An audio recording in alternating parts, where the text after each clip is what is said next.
하나님의 백성, 우리는 하나님 백성입니다. 이 하나님의 백성이란 하나님을 믿고 하나님의 다스림을 받는 사람들을 하나님의 백성이라 그렇습니다. 하나님의 자녀들이라고도 말합니다.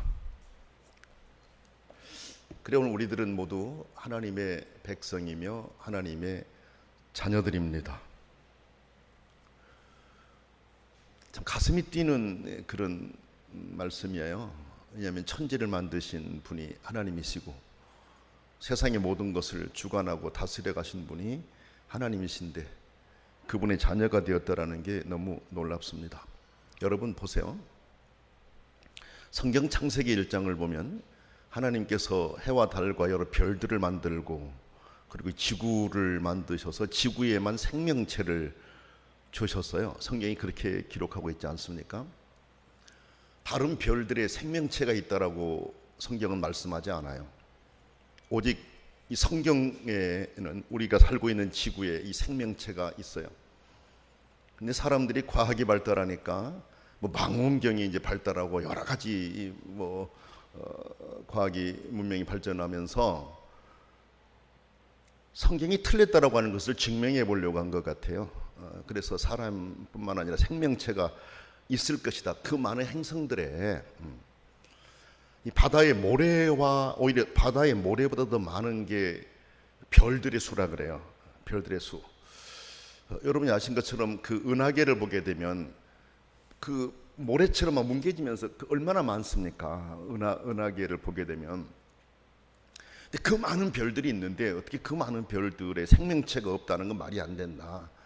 그러니까 성경에서는 이 지구에 생명체가 있고 다른 데는 생명체가 없어요. 하나님 창조하신 내용들을 보면 생명체가 있는 걸 찾아보려고 지금 백방으로 노력하고 있지 않습니까? 근데 지금까지 노력한 바로는 생명체가 없습니다. 흙도 있고 돌도 있어요. 보니까 그런데 거기에 생명체는 없습니다. 나는 과학자들이 앞으로 몇십 년 또는 몇백 년을 더 연구를 할지 모르겠습니다만은 성경이 틀리다라고 하는 걸 증명해내지 못할 거라고 봅니다. 왜? 성경은 사실이고 진실이고 성경에는 생명체가 지구에 있음을 명확하게 말씀하고 있기 때문에 그렇습니다. 여러분, 이런 빈틈없이 정확하게 창조하신 하나님, 그 하나님의 자녀들입니다. 우리가 하나님의 능력 안에 우리가 살고 있다는 거 얼마나 귀하고 감사한 일인지 모릅니다. 그런데 하나님의 자녀가 된 것은 인간적인 어떤 조건에 따른 것이 아니라 하나님 은혜로 된 것입니다. 성경은 그 사실을 우리에게 명확하게 말씀하십니다. 우리에게 자격이 있거나 우리에게 어떤 공로가 있어서 그 공로가 합격을 받아서 인정받아서 하나님의 자녀로 뽑힌 것이 아니다라는 말씀입니다. 오직 하나님의 은혜로운 선택에 의해서 우리가 하나님의 자녀가 되었고 하나님 백성이 되었습니다. 이런 능력 많으신 전지전능하신 하나님의 백성이고 하나님의 자녀라고 하는 거 얼마나 귀합니까? 그렇지 않습니까, 여러분? 우리는 그런데 그 사실을 잊고 살 때가 많습니다. 날마다 우리는 하나님의 자녀임을, 내가 하나님 백성임을 인지하면서 마음속에 생각하면서 감사하면서 살아갈 수 있어야 됩니다. 오늘 말씀은 그 부분을 아주 분명하게 이제 가르치고 있는데, 하나님의 은혜로 하나님의 자녀가 된 사람들이 어떤 마음을 가지고 살아가야 하는지 이 부분에 대해서 먼저 말씀하시고, 다음으로는 하나님의 자녀가 하나님이 명하신 대로 순종할 때 어떤 은혜를 누릴 수 있는지, 어떤 복을 누릴 수 있는지를 말씀하십니다. 그리고 이어서 하나님의 자녀라는 사람이 하나님의 뜻을 따라 살지 않을 때 어떻게 되는지에 대해서도 우리가 쉽게 이해할 수 있도록 설명해 주고 있습니다. 우리가 아는 대로 여러분, 하나님은 처음에 이스라엘을 택하여 그들을 인도하시며 하나님을 섬기는 사람들과의 관계에 대해서 한 백성을 선택해 가지고 그 모습을 통해서 모델로 삼아 주셨습니다. 하나님을 섬기는 법, 또 다른 여러 가지 일들을 가르쳐 주셨어요. 그래서 하나님과 이스라엘 백성들의 이 모델 관계, 이 관계를 통해서 오늘 하나님을 믿는 사람들이 어떻게 하나님을 사랑하고 섬겨야 하는지, 또 하나님의 뜻을 따라 살아갈 때 어떤 은혜를 입는지를 성경에 하나님과 이스라엘의 관계를 통해 우리가 배울 수가 있습니다. 그렇게 배우게 하려고 하나님이 한 민족을 선택해서 가르치고 그들을 인도해 오셨습니다. 우리가 오늘 말씀을 통해 우리에게 가르치신 몇 가지 내용을 설명하면 이렇습니다. 첫째는 하나님의 선택으로 하나님 백성이 되었다라고 6절에 밝힙니다. 너는 여호와 네 하나님의 성민이라. 그렇죠? 네 하나님 여호와께서 지상 만민 중에서 너를 자기 기업의 백성으로 택하셨나니, 이렇게 말씀하십니다. 성민이라, 거룩한 백성이라는 겁니다. 많은 백성 가운데 선택해서 세웠다라는 말씀입니다. 하나님이 구별하여 하나님께 속해서 하나님의 보살피심을 받으며 살도록 하시려고 이스라엘을 선택했다라는 말씀입니다.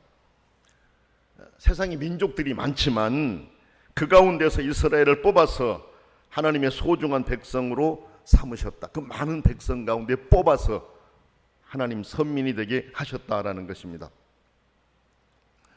하나님이 구별하셨다는 말씀 안에는 하나님을 위해서 구별하셨다라는 말씀이 포함되어 있습니다. 하나님을 위해서 구별하셨다.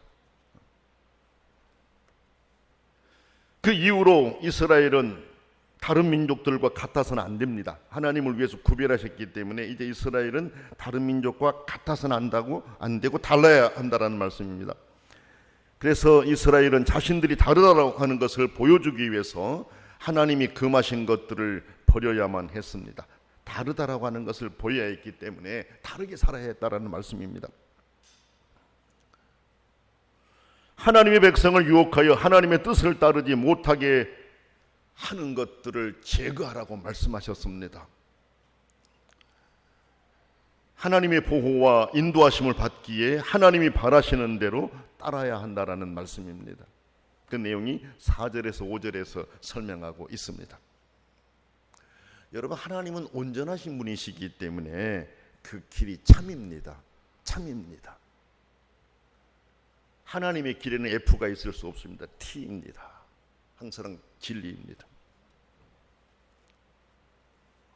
그래서 하나님은 참이 아닌 것을 버리고 하나님이 원하시는 바른 길을 따르라고 우리에게 요구하신 말씀입니다.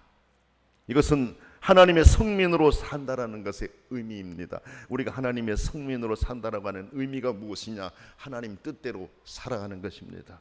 하나님이 원하시는 대로 살아가는 것입니다. 그러나 여러분, 그들이 모든 면에서 온전하게 따른다라고 하는 것은 불가능합니다. 이것이 인간이 지닌 한계이며 인간 안에 있는 죄성 때문에 그렇습니다. 마음은 하나님이 원하시는 대로 살아가고 싶지만 100% 되지를 않습니다. 그렇다고 그런 상황을 합리화해서도 안 됩니다. 어쩔 수 없으니까, 나는 인간이니까, 연약하니까, 이렇게 합리화시키기 시작하면은 우리는 하나님 뜻대로 살아갈 수가 없습니다. 왜? 내 자신이 나를 합리화시켜가기 때문에 어떤 상황 속에서도 그럴 수밖에 없어.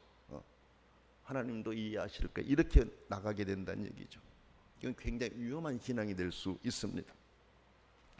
그래서 우리는 합리화시키려고 해서는 안 됩니다. 다만 근사치에 이르기 위해서 하나님께 마음을 고정하고 하나님의 말씀대로 살아보려고 계속 노력하는 자세가 있어야 됩니다.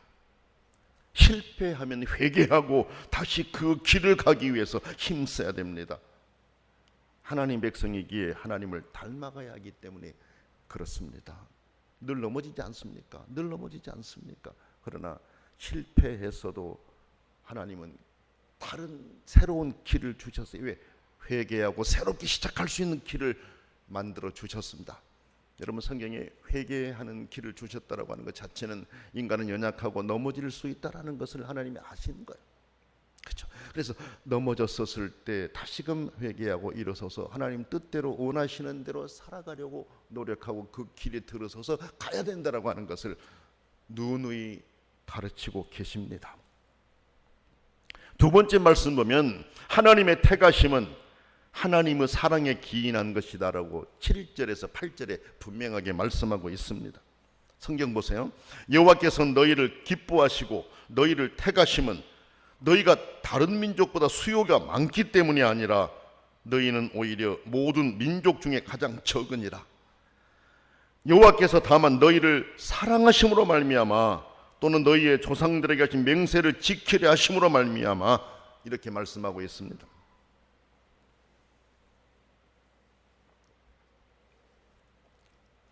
사람의 모든 공적에 앞서는 하나님의 사랑으로 그들을 자녀 삼으셨다라고 분명하게 말씀하십니다. 공적에 앞서는 하나님의 사랑 때문에 하나님 백성이 되었다라는 말씀이에요. 여러분, 구약 성경에서 공적에 선행하는 하나님의 사랑을 특히 똑똑하게 기록하고 있는 부분이 여기 이 말씀입니다. 그때 그 당시에는 사람의 수요에 많고 적음에 따라서 힘을 상징했습니다. 그 민족의 수가 얼마냐? 이것에 따라서 힘을 상징했었는데 하나님은 다른 민족보다 그들의 수요가 많기 때문이 아니고 그렇죠. 오히려 그들의 수가 적었다. 그런데도 하나님이 그들을 선택했다. 이것은 하나님의 사랑과 은혜라고 하는 것을 강조하는 말씀입니다. 여러분 보세요. 저는 이 말씀을 묵상하면서 이런 생각을 했어요. 엄밀하게 생각해 보면 이스라엘의 선택은 아직 민족이 형성되기 전이었다라는 것입니다. 아직 민족이 형성되기 전이었습니다. 왜 그래요? 아브라함 한 사람을 선택해 가지고 그를 통해서 이제 민족을 세워 가셨잖아요. 그렇지 않습니까? 아브라함이 살고 있던 데서 뽑아내 가지고 아브라함 한 사람을 통해 가지고 그 후손들을 통해 한 민족을 만들어 가셨잖아요. 그게 이스라엘이지 않습니까, 여러분? 창세기 12장 1절로 2절 말씀 보면 이렇습니다. 여호와께서 아브라함에게 이르시되 너는 너의 고향과 친척과 아버지의 집을 떠나 내가 내게 보여줄 땅으로 가라. 내가 너로 큰 민족을 이루고 내게 복을 주어 내 이름을 창대하게 하리니 너는 복이 될지라. 이렇게 말씀하셨어요.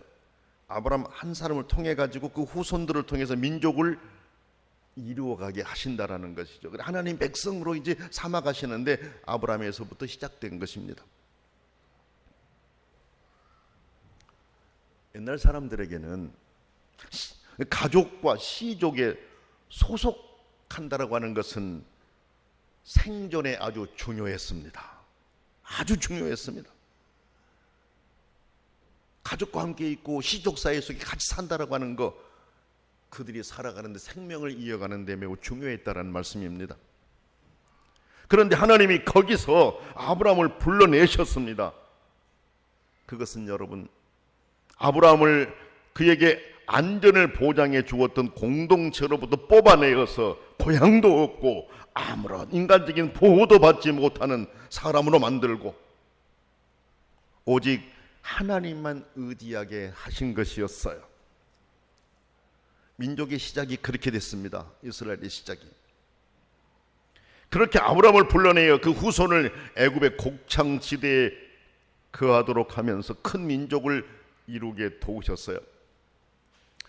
여러분, 그 어느 분이 글을 쓴 책을 볼 때 왜 그 많은 땅들 가운데 고센 지역이었을까? 애굽으로 야곱의 후손들이 내려갔을 때 고센 지역이었잖아요. 그 지역이 가장 곡창지대였대요.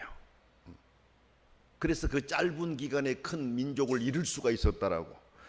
하나님의 계획하심이 그들이 애굽에 내려가서 살게 했던 그 지역에서부터도 보여진다, 이렇게 해석한 것을 볼 수가 있었습니다.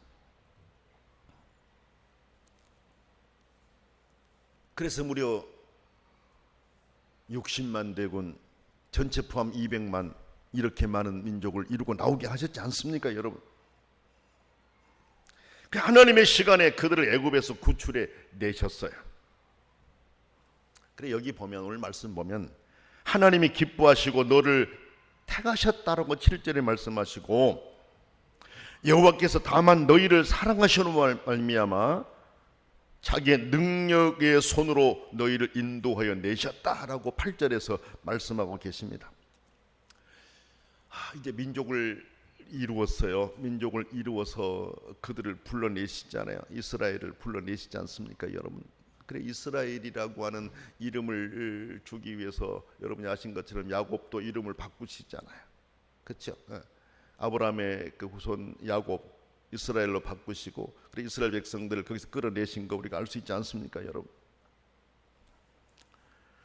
그런데 그들이 애굽에서 민족을 이루고 나올 때에 어린 양의 피가 필요했습니다. 강한 군대가 있어서가 아닙니다. 그들에게 어떤 좋은 조건이 있어서도 아닙니다. 어린 양의 피, 그게 문설주에 발라져 있었기 때문에 그들은 구출받고 나올 수가 있었습니다. 하나님이 명하신 명령에 순종하여 바른 어린 양의 피로 인해서 그들이 구출을 받았습니다. 이건 역시 하나님의 은혜임을 우리가 알 수 있습니다. 우리가 예수 믿고 하나님의 자녀가 된 것도 예수 그리스도의 보혈의 피 때문입니다. 우리의 어떤 조건 때문이 아닙니다. 온전하신 하나님의 사랑에 의해서, 예수 그리스도의 희생에 의해서 하나님의 자녀가 되었습니다. 그래 우리가 하나님을 예배하고 있습니다. 세 번째 말씀 보게 되면, 택함받아 구속함을 얻은 백성들이 가져야 할 자세에 대해서 9절로 12절에서 말씀하고 계십니다.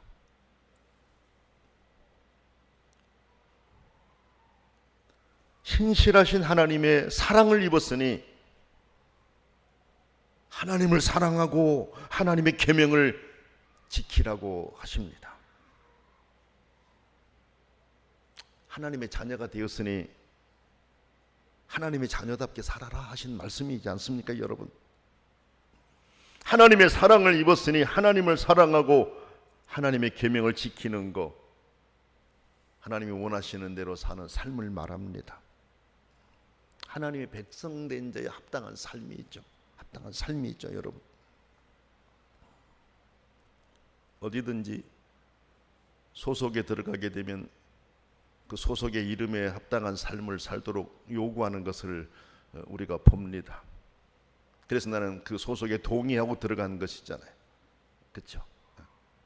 근데 여러분, 오늘 우리는 하나님의 자녀가 되었다라면 하나님의 자녀에 합당한 삶을 살아가야 되는데 하나님은 그것을 요구하신 겁니다. 하나님 백성에 합당한 삶을 살아야 되는데 이것을 하나님이 요구하신 겁니다. 하나님의 백성이니 하나님이 기대하신 자리에 있어야 된다라는 말씀입니다. 아무데나 있어야 되는 것이 아니고 하나님이 기대하고 바라는 그 자리에 우리가 있어야 된다라는 말씀이에요. 여러분, 우리가 아담을 볼 때 아담은 자기가 하나님이 있어야 될 자리에 있지 못했습니다. 그래서 하나님이 불러냈습니다. 왜? 그는 다른 데가 숨어 있었습니다. 왜 그랬습니까? 하나님의 뜻대로 살지를 못했기 때문에 하나님이 있으라고 하신 그 자리에 있지 못했습니다. 그래서 숨었습니다. 그를 불러내시잖아요. 그때도 구체한 변명을 하고 핑계를 대고 이런 것들을 우리가 볼 수 있지 않습니까? 하나님의 백성은 하나님이 기대하시는 자리에 항상 있어야 됩니다. 이건 공간적인 자리를 의미하는 것이 아닙니다. 하나님은 하나님을 사랑하고 하나님의 계명을 지키는 자에게 천대까지 그의 언약을 이행하시리라라고 약속하셨습니다. 자녀와 후손에게 내리실 복을 말씀하신 내용입니다. 그런 은혜가 지금 당장 보이지 않는다고 낭망해야 할 필요는 없습니다, 여러분. 우리가 가져야 할 자세는 매사에 나는 하나님의 백성된 자로 살고 있는가를 살피는 것입니다. 항상 나는 그 모습을 살펴야 됩니다. 우리가 사는 세상은 우리가 하나님의 자녀로 사는 것을 막아보려고 온갖 수단을 다 동원하고 있습니다.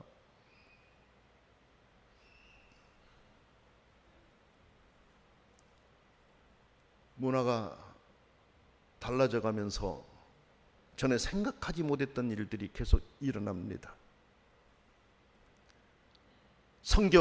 구약 성경에서 그렇게 잘못된 길로 가다가 하나님의 무서운 심판을 받았던 그 모습이 우리가 사는 지금 이 현실에도 나타나고 있습니다. 그런 문화로 흘러가고 있습니다.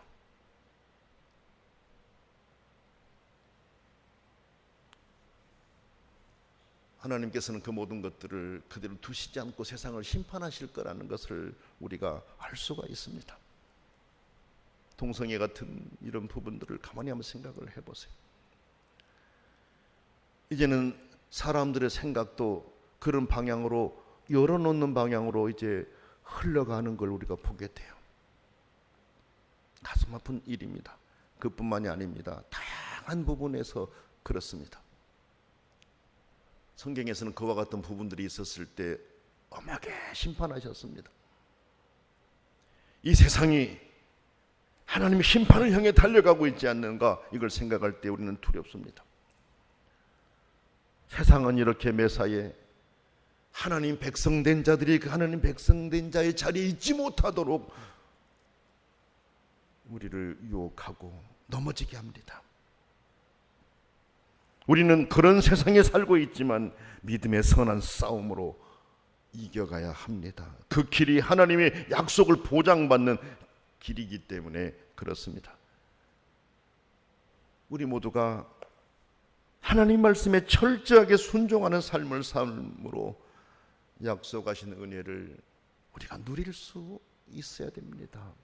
나뿐만이 아니라 우리가 후대에도 이 은혜를 이어줄 수 있어야 된다라는 말씀입니다. 성경 보니까 반대로 여호와를 미워하는 자에게는 당장에 보응하시리라고 말씀하셨어요. 지체하지 않고 보응하시리라는 말씀입니다. 이게 지금 이 성경 보니까 이렇게 말씀하고 있어요. 하나님의 사랑에 미움으로 응수하는 개개인을 벌하시겠다는 말씀이에요. 근데 여러분, 여기 이 말씀은 여기 앞에 5장 9절로 10절하고 출애굽기 20장 5절 6절과는 조금 다르게 지금 말씀하고 있는 부분이에요. 왜냐하면은 앞에 5장 9절로 10절과 출애굽기 20장 5절 6절은 3, 4대까지 마치 연좌제처럼 3, 4대까지 벌을 내린다라고 표현하고 있는데, 여기 오늘 이 말씀은 하나님의 사랑에 미움으로 응수하는 개개인을 벌하시겠다라는 겁니다. 개개인을 벌하시겠다라는 거죠. 그래, 미움으로 응수한다라는 게 뭘까요? 하나님이 명령하신 것들을 불순종하고 따르지 않는다라는 것을 의미합니다. 자기가 생각할 때 자기에게 이익이라고 생각하는 것을 위해서 하나님의 요구를 무시하는 것을 의미합니다. 그런데 하나님의 이런 말씀은 벌이 목적이 아니에요.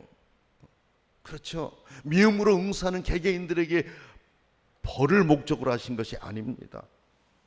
하나님을 사랑하여 복받기를 원하시기 때문에 하나님이 하시는 말씀에 미움으로 응수하지 말아라. 이것을 하나님이 간절하게 요구하신다라는 것을 우리가 알아야 됩니다. 11절 말씀을 한번 보세요. 그런즉 너는 오늘 내가 내게 명하는 명령과 규례와 법도를 지켜 행할지니라, 이렇게 말씀하고 있습니다. 하나님을 사랑하라. 하나님을 사랑하여 복받는 자가 되라. 하나님의 사랑에 미움으로 응수하지 말아라. 이것을 가르친 겁니다. 우리가 믿음 생활하면서 나를 사랑하셔서 아무 조건도 없는데, 자격 없는데 하나님 백성 삼아주시고 하나님의 자녀 삼아주셔서 하나님이 있어라 한 자리에 있기를 원하고 하나님이 말씀하신 명령에 순종하면서 따르기를 원하는데 우리들은 그렇지 못하고 오히려 하나님의 사랑의 미움으로 응수하는 우리들이 아닌가. 우리의 삶을 늘 점검해 보면서 살아가야 됩니다. 아버지가 원하시는 게 무엇인가? 하나님이 원하시는 게 무엇인가? 하나님의 선하신 뜻을 이루면서 살기를 원하신다는 것이죠. 여러분 12절부터 16절 말씀 보면 하나님이 복의 구체적인 내용을 소개합니다. 이스라엘은 은혜에 대한 과제를 안아야 했습니다. 하나님이 은혜를 주셨으면 은혜에 대한 응답입니다. 이걸 과제라고 합니다.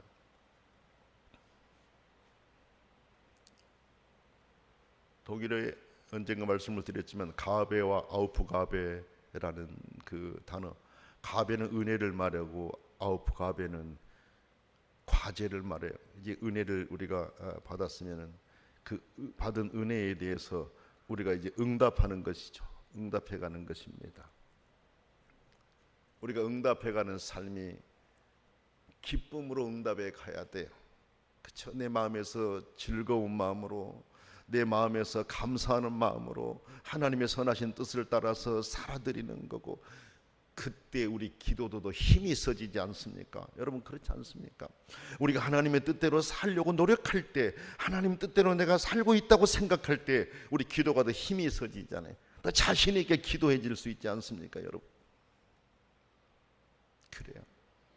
하나님 앞에 떳떳한 모습으로 기도할 수 있도록, 하나님 아버지 앞에 떳떳한 모습으로 설 수 있도록 항상 하나님이 있어라 하신 그 자리에 있으면서 나를 선택하신 하나님께 감사하면서 우리가 살아갈 수 있어야 되겠습니다.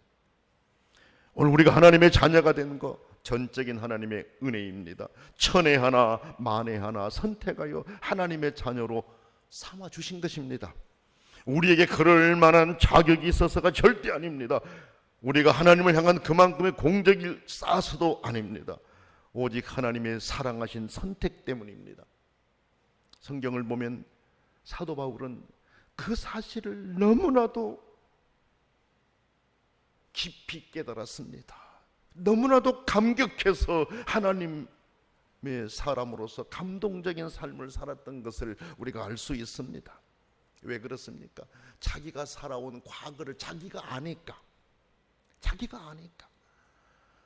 내가 어떻게 살아왔는데, 내가 어떤 사람이었는데 하나님이 나를 선택해서 하나님 자녀 삼아 주셨습니까?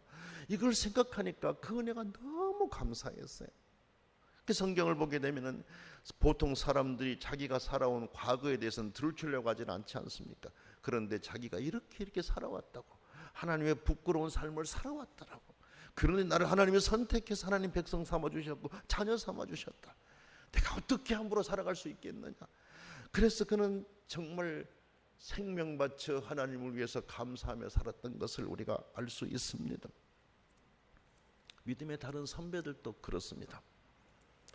얼마만큼 나를 사랑하신 하나님의 사랑을 알고 있느냐에 따라서 우리의 삶의 방향도 달라지고 바뀐다라는 것을 우리가 알 수 있습니다.